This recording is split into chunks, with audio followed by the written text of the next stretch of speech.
and from the landlocked county of Shropshire.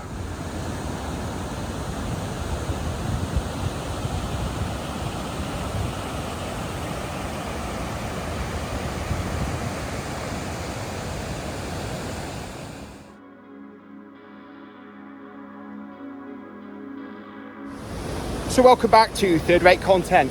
Today we are in the South Shropshire town of Ludlow, and we're going to be taking a shortish tour through it and taking in some of the historical landmarks. But we're starting here at the very southern tip of Ludlow, just by the River Team. It's teeming, as you can see by the weir behind me. You've got the lovely old mill here, but we're going to start off at Ludford Bridge and find out some of the history. So buckle up and I'll see you out here. Yeah, this old mill looks almost Cotswoldian, if that makes sense, with this colour of stone. But there was a lot of mills here back in the day, and they sort of stopped in the 1800s, obviously when the Industrial Revolution took over. Yeah, interesting little ice house or grotto here. Not too sure what it is, but it's pretty. Ludford Bridge doing what it's been doing since the 1400s. It was built in the years preceding the rout or the Battle of Ludford Bridge, and it's still doing the job it's been doing all those years, connecting Ludford with Ludlow, and Ludford was in Herefordshire. Yeah, so being from Shrewsbury, when I visited Ludlow in the past, I usually start at the opposite end of Ludlow. I think is it Corve Street, but it's the approach in from Shrewsbury. But today I parked over there and I've made my way here to the southern end of Ludlow, and we're going to start our walk here at Ludford Bridge, and we're going to talk a little bit about the Battle of Ludford Bridge, or the rout of Ludford Bridge as it is known by some. Yeah, the battle happened on the 12th of October 1459, and it was part of the Wars of the Roses between the Tudor dynasty and the Yorkist, well, the Lancasterians and the Yorkist factions. Look, just looking over at the Charlton Arms, very historic pub. So the Yorkists were making their way up from the south, and the Lancasterians were making their way from the north, and they met here on Ludford Bridge. The battle was virtually bloodless. The actual battle, the aftermath wasn't so nice, but when the Yorkists found out that King Henry was with the Lancasterian forces, after they'd made their camp on this side of the river, learning this information in the night, most of them gave up and flipped sides to the Lancasterian side. So after the Battle of Ludlow, the Lancasterians were in a lot better position in the war for a while, until they lost it 6 months later. Yeah, so by dawn on the 13th of October, the Yorkist forces knelt in supplication to King Henry, right around here somewhere. And the real sad part was, or not noble part was, yeah, so after the leaderless Yorkist troops knelt in submission before Henry, they were pardoned. But the Duke of York had abandoned not only his troops, but also his wife Cecily Neville, the Duchess of York, and his two younger sons, George and Richard, and his youngest daughter, Margaret. Yeah, the popular account is they were just left standing at the market cross up in Ludlow town. Nice. Not very classy by the Duke of York, sorry. Yeah, so we're just going to make our way up into Ludlow sort of town centre.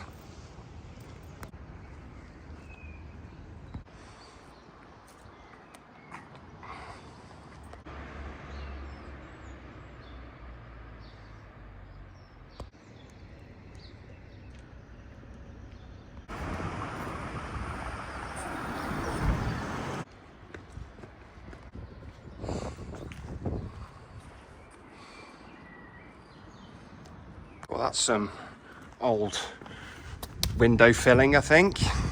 And this is one of the original, well, the only, I think, original gateway into the town that you can still traverse. As you can see, portcullis slits here. Yeah, and look at that timber work up there. It's amazing.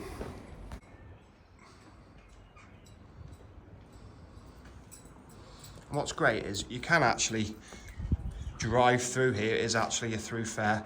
Leads down to Ludford Bridge, down Cove Street, I think it is.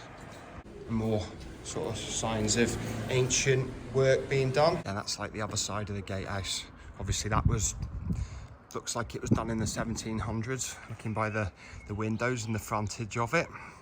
And right next to it, you got a yew tree, but it's a topiary yew tree. Ooh. Have you got a topiary swan? That's an obscure movie quote. You've really, a bit like Shrewsbury really, but the wide streets here are lovely. And you've got that great mixture of architecture. You know, you've got a lot of Georgian going on this street, or facades. I don't know the actual details, particular details here, but you can tell by when the work was done, when the money was coming in. So obviously the Georgian era type things were booming, and obviously the medieval woolen period was probably the most richest of Ludlow.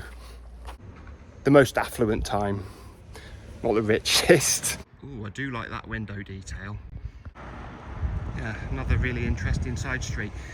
But you know, we can't do everything today. I've just realised Ludlow, there's so much to it really. So we'll get as much as we can in a 20-minute video today. Or it might be 25 minutes or half an hour, who knows. But not much more than 35 minutes, I promise you.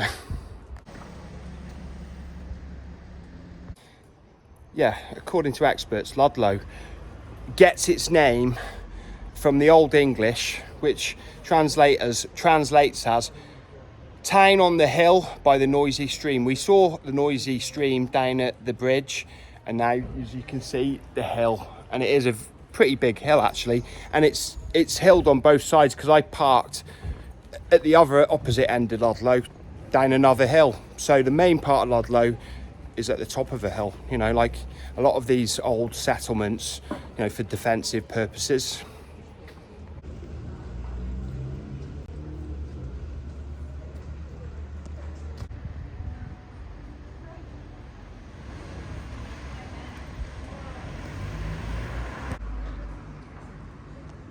Yeah, they're really jutting out here at Buttercross. Or should it be the Broad Gate at Broad Street? Yeah, that is intricate carpentry.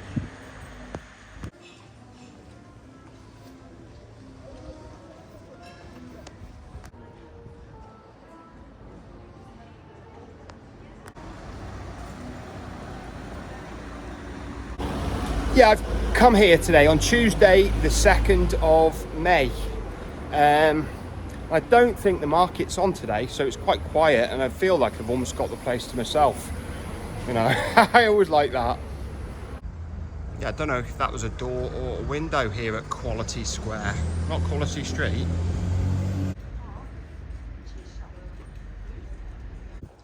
So here we are, just outside Ludlow Castle, and you're approaching at the Castle Lodge, which was once the home of Catherine of Aragon. And as we know, Catherine of Aragon was the first wife of Henry VIII, but she was also the first and only wife of Henry's older brother, first in line for the Tudor throne, Arthur, who sadly passed away at 15, shortly after his marriage to Catherine. Just look at that exquisite leadwork. But the Castle Lodge is supposed to be very, very haunted. There's been lots of stories of ghostly things going on there over the years. Doesn't surprise me really. If anywhere's going to be haunted, somewhere like this is. But like I always say though, in this country, everywhere is probably haunted. Yeah, just outside Ludlow Castle. We'll be doing Ludlow Castle on another video. We'll be coming back and doing that, but not today. But yeah, you got this cannon from the Crimean War. Sebastopol, I believe. Just guarding the approach. And there's the town square. And not a lot layout wise would have changed here since Ludlow Castle was built. You know, the market was always here outside the gates.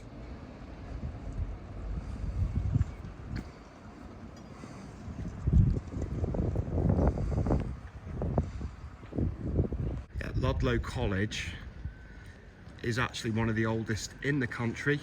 It dates back 800 years since its founding. Ludlow Assembly Rooms, lovely Georgian buildings, heading down the hill there, back out of Ludlow. Don't know if this is a bit of a joke, or if it is the old jail, or ye oldie jail. They missed the E off there. Wow. Old phone box. Does it actually work?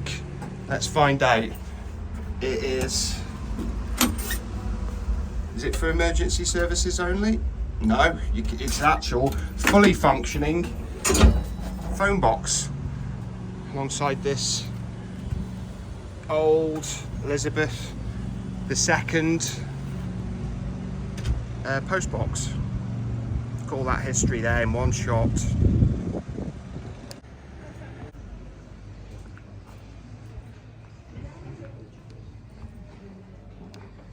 Nice to see all this local produce out here.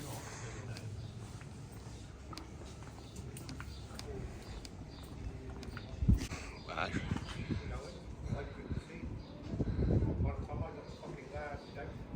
Amazing. So you've got one of the oldest colleges in England and the oldest pub in continual use in England. Quite amazing. So this conduit was the water supply for the town from 1581. It was moved here from High Cross. Wow.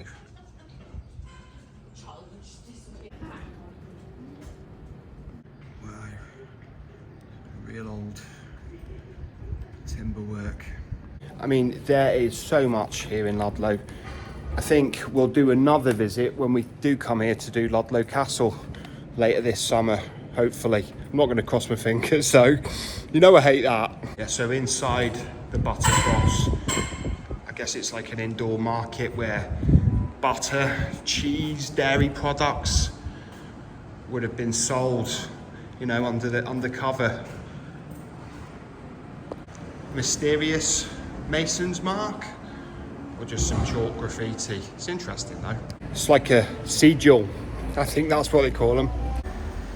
Bit of Coronation Day humour here in Ludlow. Hi Charles, hi Camilla. I don't know what the dog's called though. If you've got any ideas, tell us in the comments.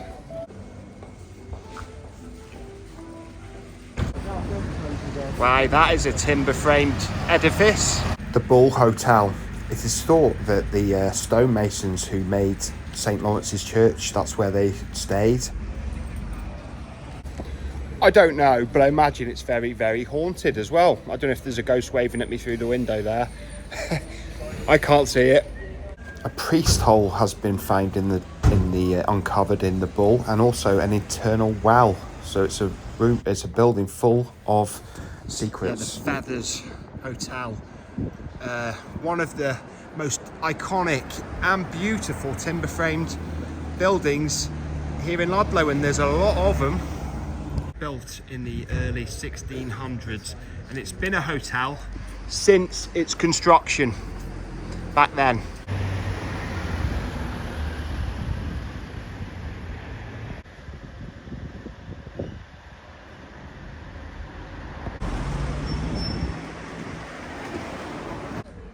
And it's very, very haunted again.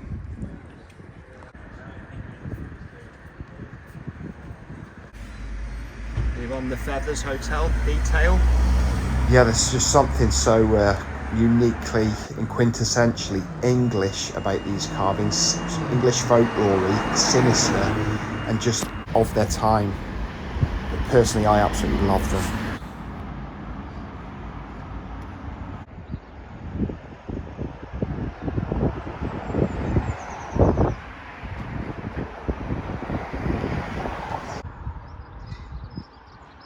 And here, where you had this gloving workshop, previously was a Knights Hospitaller chapel of St Leonard's. Just here in the churchyard at St Laurence's, it just reminded me that I just bought a book in the last month called Haunted Britain. It was by a D. Hipsley Cox, I think his name was, but it's one of the high hauntology books of the 1970s, that high decade of hauntology.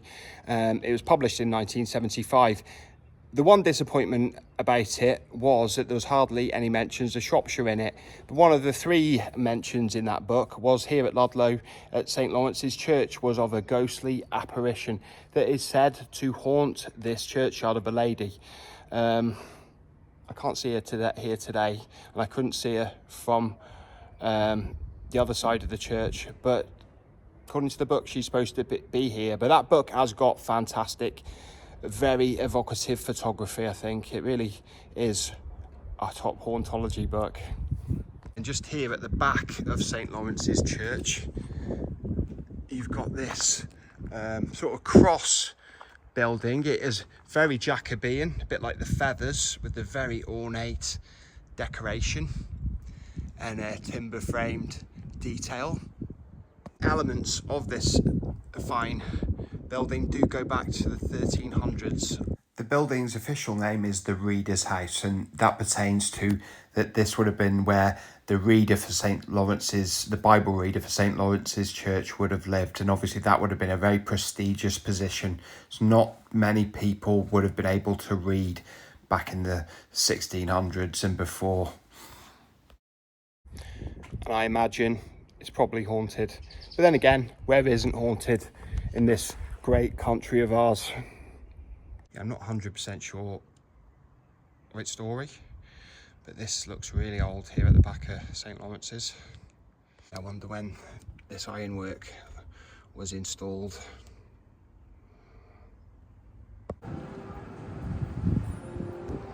Just look at this sort of Georgian house here, but then look, it's built on what I would say is a medieval foundation.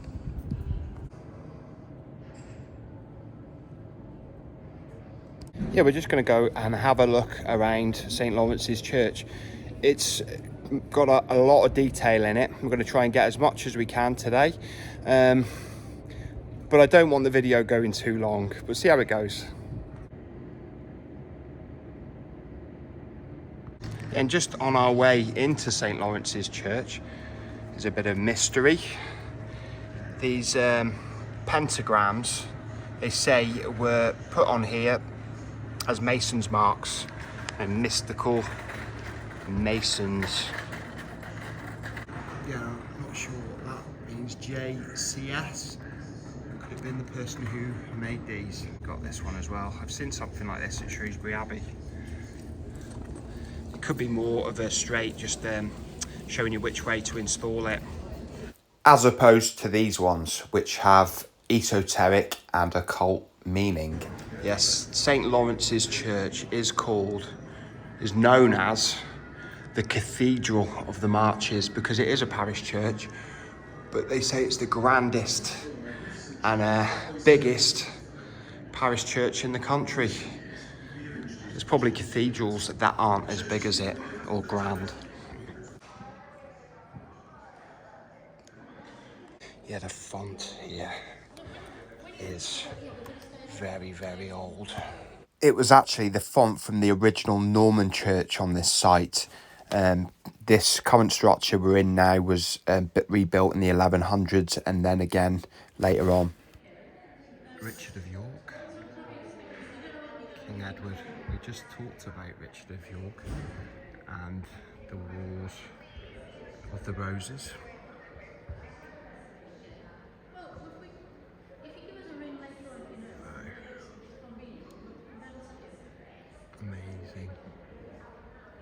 here. I was right. Mason's marks. And that is the one that was outside. Amazing. This really is a massive church. You know, I don't know if the camera's doing it justice, but it's so grand and spacious. It's huge.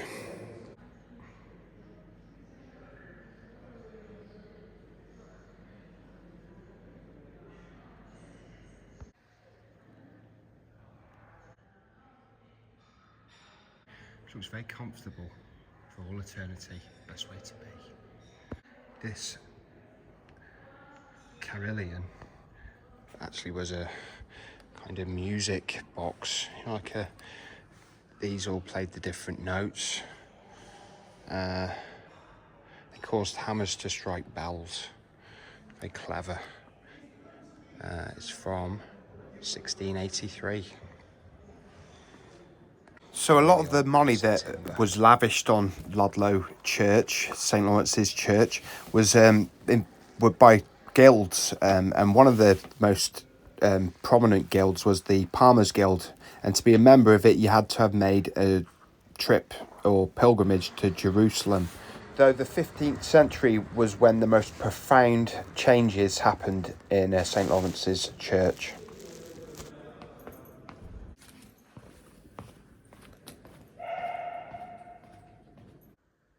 I mean, the camera doesn't really do it justice, but it's beautiful. Yeah, I think these are known as mercy seats, mercericos, and each one tells a story. I mean, wow, detail.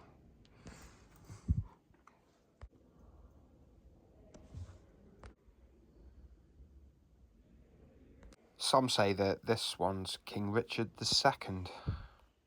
You could actually pull this down and actually sit on it. That's why they were called mercy seats. It was a merciful rest for your legs during a long service.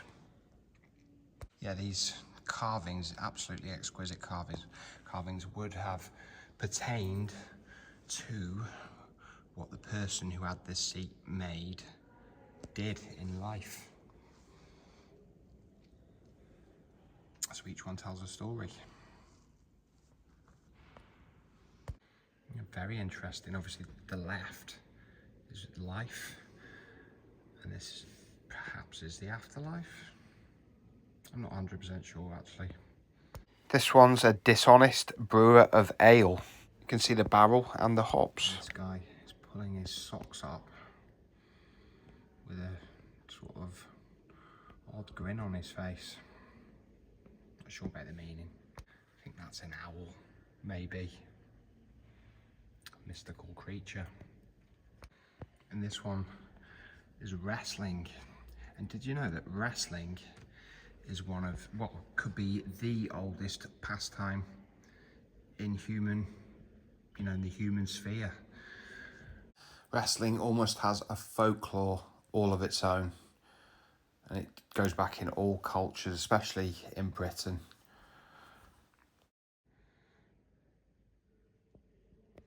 Yeah, we did mention it before, but Prince Arthur lived at Ludlow Castle. He was the Prince of Wales, and Ludlow Castle and the area around it, the marches, was like a training ground for future kings. So Arthur unfortunately died shortly after his marriage. Catherine of Aragon of the English sweats, they called it, the sweating fever. And his monument is here. His heart was buried near this place. But if you look into it, the heart was a euphemism for bowels. So it's a bit of a difference to heart, but either his heart or bowels were buried here, near this place. But apparently they're not here anymore. They got moved later. But yeah, they were here. Obviously this church is dedicated to St Laurence, so you can light a candle to St. Laurence here, but there isn't actually any candles to light today. But you know what? I'll put the mine in anyway, because I'm like that. Because of course, I'm very, very generous. It's one of my faults, as well as modesty. And the mosaic floor. Stunning. Keeping the wonder of childhood, the afterlife and death and learnedness of books and all the material things, maybe.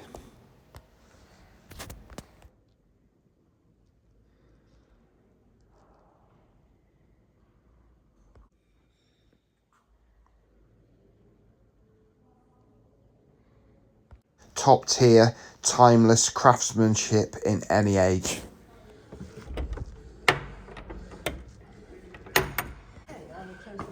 Thank you. We're just going up these very, very narrow stairs up the tower here at St. Laurence's Church. So, yeah. Yes, it was actually a £5 charge to come up here. I think it's worth it though while you're here. And I did pay the extra 50p for gift aid, because like I say, I'm generous. Halfway up the tower here, a bit out of breath. That's where they ring the bells though.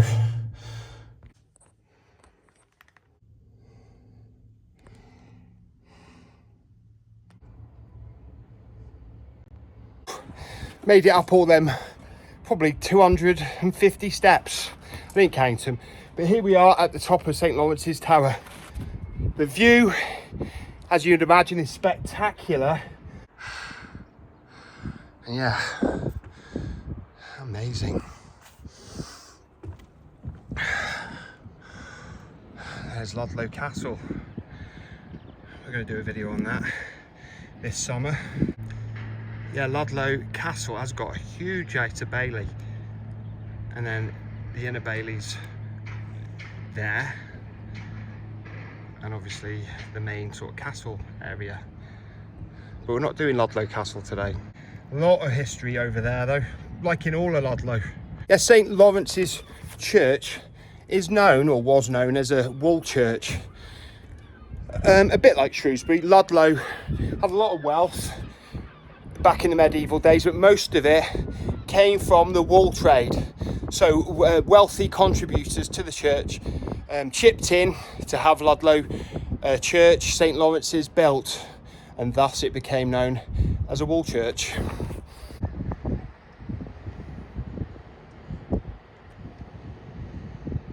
Yeah, there's Ludford Bridge, and that's where we made our way up. And it's making me feel a little bit sick up here now. I am joking a bit, but yeah, I don't think anybody enjoys being, unless you're a steeplejack, being at extreme heights like this. But I do it for third-rate content, and I enjoy doing it. I'm just not intending getting too close to the wall, or getting my camera too close to the wall here, the parapet. The thoughts of it really did bring me out in cold sweats a bit. As you can see, Clee Hill in the distance to the east of Ludlow. We are going to do a video from there as well at some point. Some interesting old works up there, abandoned, and the sort of radar installation. It's very interesting. There's the feathers, sort of bird's eye view. Yeah, some very elaborate lead work here. Must be absolutely thousands of pounds worth of lead on this roof, but it's very much needed, because leaky church roofs just will not do. Bird's eye view of Ludlow College there. Obviously that building looks not 800 years old, that looks Georgian, but it's a beautiful frontage. Just having a look out over up towards the castle and the site of the market, and the Castle Lodge, haunted and historic. Yeah, historic. Well, they're not Mason's marks, it's historic graffiti. But are Mason's marks actually a form of graffiti? You decide and tell me in the comments if you've got an opinion. So that was the third rate visit to Ludlow here in early May.